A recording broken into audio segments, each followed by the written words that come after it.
Hi, welcome to The Underway. I'm V, this is Charlotte, and this channel is dedicated to sharing our experience of adventures around the UK. Thanks for tuning in as we walk, discover beautiful and interesting places, and try to improve our skills in wild camping, hiking, and alternative living. If you are enjoying these videos and they're giving you a sense of adventure and freedom, do think about hitting the subscribe button to encourage us to make some more. Now on with the video. Amberley. Would customers please note that you can only alight from the front 5 coaches as this station has a short platform.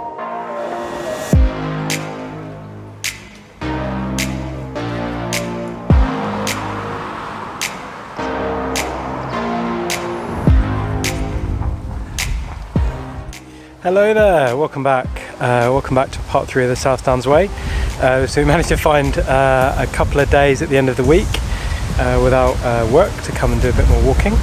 I'm with Charlotte again today, and we have come back to Amberley. We got to Amberley last time, and strangely we've come back and then walked back on the trail a bit to fill up our water. So we knew there was a water point close by. So we came and filled up water. But what time is it? 2:30 today. We've arrived at 2:30, so we're going to walk about 6 or 7 miles, I think, hopefully, and then look for somewhere to camp for the night. And the goal for this trip is to do about another 25-30 miles and get the South Downs Way about 75% done. That's us. So we'll catch you in a bit. So I'm just going to show you where we're walking from today. What you will notice is that we're going through the guidebook backwards. That's right, we decided to do the other way around, to do it from Winchester to Eastbourne. So day 1, we're going from Amberley. Here's the train station. So we followed that up and connected up here, going up this lane up there. And then following on from there, going up High Titton, and all along the way up here. And again, just following the ridgeway along a few hills, quite a few tumuli around here as well, a couple of parking spots for people doing day walks. Yeah, and then I expect that we'll sort of finish the day somewhere around here, around the area of Chantrey Post, and find a place to wild camp there.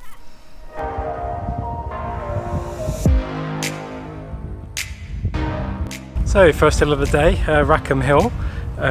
We've been climbing for maybe about sort of 10 minutes now, something like that. You can see right behind us there's a decent old gradient now, so views are looking very nice though. I'll take a few other shots for you.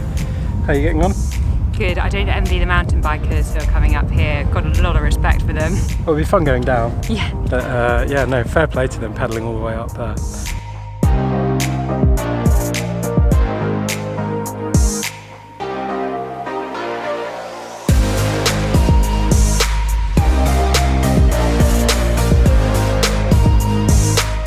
I just thought I'd show you these. We got to the top of Rackham Hill, and there's some very interesting earthworks on top called Rackham Backs.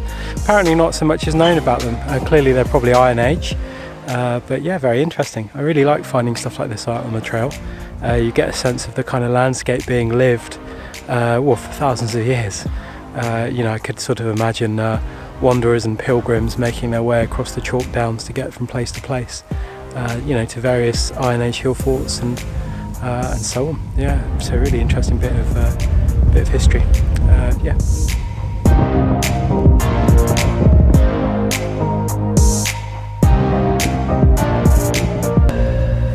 So I just wanted to stop and show you this tree. It's a really good example, really clear example of a tree that can be used as a compass. So you can see that this tree is quite stubby, and that's because it's on top of a hill and it's exposed to the wind. And the wind has actually sculpted the tree into a certain shape, so it stands up more on the left hand side, you see here, and it's more tapered towards the right, which means the tapered part points away from the wind, whereas it stands up more flush into the wind. And because we know the prevailing wind in the UK comes from the southwest, that the shape of the tree will be dictated by that, which means that way, the tapered way, is northeast, points towards the northeast, and the more upstanding part points to the southwest. So knowing that, you can look at the tree just as easily as you can look at a compass and know that that direction is north. So really great tip if you get lost.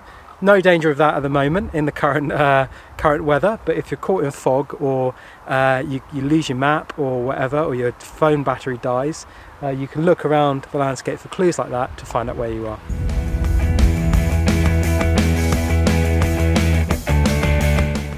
So it's really easy to just keep racking up the miles when you're doing a long walk. But I think it's just really good to just have a stop occasionally and a little bit of a look around you, and from time to time just come and sit down and just appreciate being outdoors for a while. I had to like go underneath. You had This is where you fall at the last, like 2 foot.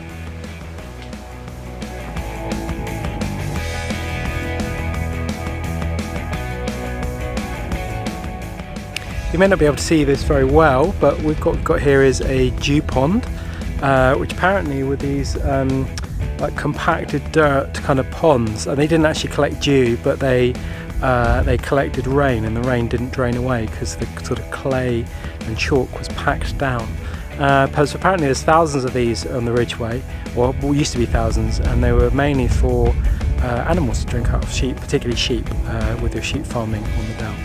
So this one is empty, interestingly, but I'm hoping we'll see one that's still functional somewhere along the path.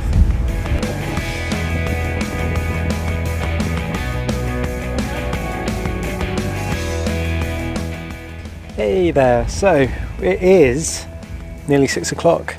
It gets dark about 7. Dusk around 7:45. So we've stopped. We found this. We walked off the path a little bit, and we found this really lovely spot. It looks like an old, perhaps Iron Age hill fort, something like that. And it's quite windy on the ridge, but it's completely ringed by these kind of banks. And we're just having a bit of dinner. I'm just show you. And if we don't get disturbed, we might stay here because it's freaking amazing. There's this huge view that looks down over the ridge.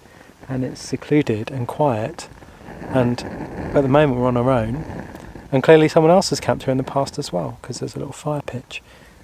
So a great find, if indeed it all goes to plan. I'll let you know in a bit.